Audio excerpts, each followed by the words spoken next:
बेटा एक बात बता, ये दामाद जी इतनी मेहनत करते हैं, इतना पैसा कमाते हैं, पर अपने छोटे भाई को हमेशा क्यों साथ में रखते हैं? अरे माँ, वो देवर जी तो उनके पास सैलरी पे काम करते हैं, बस मिल बांट के काम कर लेते हैं, इसलिए काम आसान हो जाता है। तू समझती नहीं है, आज सैलरी पे काम कर रहा है, कल जायदाद में हिस्सा मांगेगा। जायदाद का हिस्सा? इसमें क्या जायदाद माँ, वो तो होना ही है। अरे मेरे नादान बेटी, तू समझ नहीं रही है, ये जो बिजनेस है ये सिर्फ दामाद जी का है, इस प्रॉपर्टी की थोड़ी बात कर रही हूँ, कल को वो बिजनेस में भी हिस्सा मांगेगा।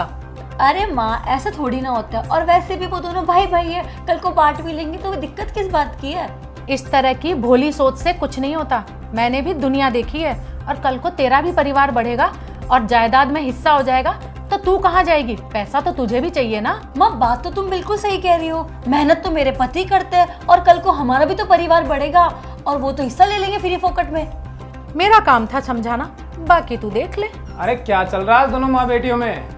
अरे कुछ नहीं दामाद जी, मैं तो बस वैसे ही इससे मिलने चली आई थी, अब मैं चलती हूँ। तो दामाद जी को खाना वाना लगा, और ध्यान रखना जो समझाया है।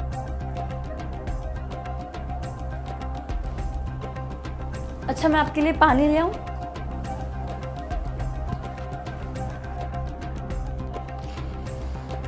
ये लीजिए पानी। मुझे ना आपसे कुछ बात करनी है। बोलो, क्या बात करनी है? देखो, कल को हमारा भी परिवार होगा, हमारे भी बच्चे बड़े होंगे, उसके बारे में आपने कुछ सोचा है? अरे इसमें सोचना क्या है भाई, इतना बिजनेस कर रहा हूँ, काम कर रहा हूँ, मेहनत कर रहा हूँ, तो सोचा वही सब। मैं वो बात नहीं कर रही हूँ, आप तो मुझे ये बताओ, देवर जी को बिजनेस में साथ में रखना जरूरी है क्या? क्यों, उसे साथ में रखने में क्या दिक्कत है भाई? हम दोनों साथ में काम कर लेते हैं, मेरी मदद हो जाती है, सारा काम आसान हो जाता है। अरे भाई तो है, मैं समझ गई, पर कल को जो तुमने बिजनेस सेटअप किया है ना इतना अच्छा खासा, कल को उसमें बंटवारा मांग ले तो फिर तुम क्या करोगे? अरे ऐसा कुछ नहीं होगा, तुम ये फालतू बातें क्यों कर रहे हो भाई? वो मेरा भाई है। अरे ये भाई भाई कुछ नहीं होता है, इंसान को जब पैसा दिखता है ना, और तुम्हारी आंख पे तो भाई के नाम की पट्टी बंधी हुई है। अरे ऐसा कुछ नहीं है, वो मेरा भाई है, और वो ऐसा कभी सोच भी नहीं सकता है, समझी? आप मेरी बात तो समझोगे नहीं। कल मैंने देवर जी को अपनी वाइफ से बात करते हुए सुना था, उनकी वाइफ बोल रही थी कि बंटवारा कर लो, पर देवर जी ने बोला कि सही समय आने पे करूंगा। इसका मतलब समझ रहे हो कि वो क्या क्या बोलना चाह रहे हैं उनको? मैं तो नहीं समझा। अरे मेरे भोले हस्बैंड जी, वो तुम्हारा बिजनेस बढ़ने का वेट कर रहा है, जैसे तुम्हारा बिजनेस बढ़ेगा तो अपने हाथ में क्या रहेगा, वो हर चीज हड़प लेगा। हाँ ये बात तो सही है, बिजनेस बढ़ने के बाद वो हड़पना चाहे तो बराबर का हिस्सा मांग लेगा, और मैं कुछ कर भी नहीं पाऊंगा। मुझे लगता है कि सही टाइम पे मुझे फैसला ले लेना चाहिए। तो तुम समझ क्यों नहीं पा रहे? क्या बुद्धि नहीं है क्या तुम्हारे अंदर? ठीक है, एक काम करता हूँ, आज आने दो छोटे भाई को, मैं उससे बात करके बंटवारा कर ही लेता हूँ। हाँ ये हुई ना बात। अब मैं तुम्हारे लिए खाना लगा देती हूँ, और तुम याद से उनसे आज बात कर लेना।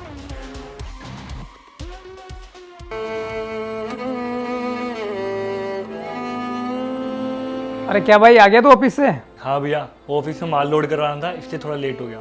अच्छा चल ठीक है, वो मुझे तुझे कुछ बात भी करनी थी, अच्छा हुआ तू आ गया। हाँ भैया बताइए, क्या बात करनी है? भाई देख, बहुत दिन हम एक साथ में रह लिए, हम एक साथ में सारे काम भी कर लिए, अब हम दोनों अलग अलग हो जाते हैं। भैया अलग अलग हो जाते हैं? आप कैसी बात कर रहे हो? हाँ भाई मैं सही कह रहा हूँ। अब देख, हमें अलग अलग हो जाना चाहिए, क्योंकि कल को तेरा परिवार भी बढ़ेगा, मेरा परिवार बढ़ेगा, हम दोनों एक साथ रह भी नहीं सकते। भैया मेरे को तो कोई प्रॉब्लम नहीं है आपके साथ में रहने में। भाई तुझे दिक्कत नहीं है, लेकिन ये मान ले कि मुझे दिक्कत है। अब देख, हम दोनों अलग अलग हो रहे हैं, ये मेरा फाइनल फैसला है, इसके बाद कोई फैसला नहीं होगा। ठीक है भैया, अगर आपने फैसला कर ही लिया है तो बताइए क्या करना है। करना कुछ नहीं, देख भाई, एक तो ये घर है हमारे पास, और गाँव में ज़मीन है, तो गाँव की ज़मीन का बंटवारा हो जाएगा, और इस घर के अगर तू मेरे को पैसे देता है तो मैं दूसरा घर ले लूँगा, और अगर तू पैसे लेना चाहता है तो तू पैसे लेके और कोई घर ले लेना, इसमें मैं रह जाऊँगा। भैया अभी तो मेरी इतनी फाइनेंशियल कंडीशन अच्छी नहीं है जो मैं घर ले सकूँ आपको पैसे दे के, तो घर तो आप ही रख लीजिए। और भैया वो बिजनेस? अरे भाई बिजनेस की क्या बात कर रहा है? तुझे पता है जितना सामान लगा हुआ है, जितनी गाड़ियाँ हमारे पास है, उन सब का मैंने पैसा ब्याज उठा के लिया है, कम से कम 1.5 करोड़ रुपए चुकाने हैं। अगर तुझे लगता है कि वो सारे सामान बिजनेस तुझे दिए, तू रख ले, 1.5 करोड़ रुपए मेरे को दे दे, मैं चुका दूंगा उनको। अरे नहीं भैया, मेरे पास इतने पैसे कहाँ हैं, बिजनेस आप ही रखिए। हाँ तो ठीक है, बिजनेस मेरे पास रह जाएगा, बिजनेस को तो छोड़, कोई मतलब ही नहीं, उसका तो लेना देना ही नहीं है, और बाकी घर का तेरे को पैसा दे दूंगा, तो तेरा आप देख ले, तेरे हिसाब से दूसरी जगह जाके रह लेना फिर। ठीक है भैया। सुनो जी, 3 साल हो गए, हमारा पूरा बिजनेस ठप हो गया है, और बस ये घर बचा था, वो भी नीलाम होने को आ गया है। हमारे पास तो कुछ भी नहीं बचा, अब हम क्या करेंगे?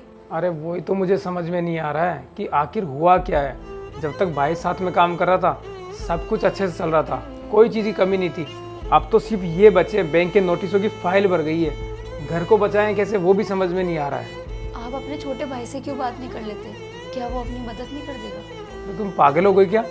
तुम्हें पता है ना हमने उसके साथ क्या किया था, और ये पूरे मार्केट में पता है। अब मैं उससे बात करूंगा तो वो मेरी मदद करेगा? कैसे सोच रही हो तुम? भैया अरे भाई तू आज यहाँ कैसे? आ बैठ, आजा।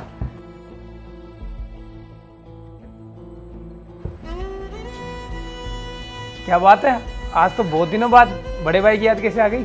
भैया आप तो याद करते हो नहीं मेरे को, मैं तो आपको हमेशा याद करता हूँ। नहीं भाई, ऐसी कोई बात नहीं है। अच्छा ये सब छोड़, बता तेरा बिजनेस कैसे चल रहा है? काम धंधा सही चल रहा है सब? एक काम धंधा तो बहुत बढ़िया चल रहा है। आपने जो पैसे दिए थे उनसे मैंने घर नहीं खरीदा, मैंने बिजनेस स्टार्ट कर लिया और आज देखो बिजनेस भी बहुत बढ़िया चल रहा है और मैंने 2 घर खरीद लिए। चल भाई बढ़िया बात है, भगवान तुम्हें और तरक्की दे।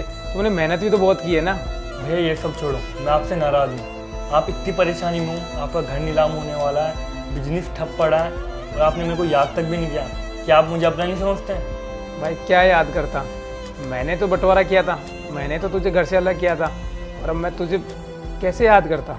भैया आपने कुछ भी किया हो या फिर कुछ भी हुआ हो हमारे बीच में, मुझे उससे मतलब नहीं। मैं आपका भाई हूँ और इस मुसीबत में भाई भाई के काम में आता है। भाई ये तो तुम्हारा बड़प्पन है, मैंने तुम्हारे साथ इतना सब कुछ किया, फिर भी तुम मेरा साथ देने आए इस मुसीबत में। भैया आप ये सब छोड़ो, पहले हम बैंक चलते हैं और जो भी पेंडिंग पैसे हैं उसे क्लियर करके आते हैं, फिर बैठ के आराम से बात करेंगे। अरे भैया ज़्यादा सोचो मत, खड़े हो फटाफट।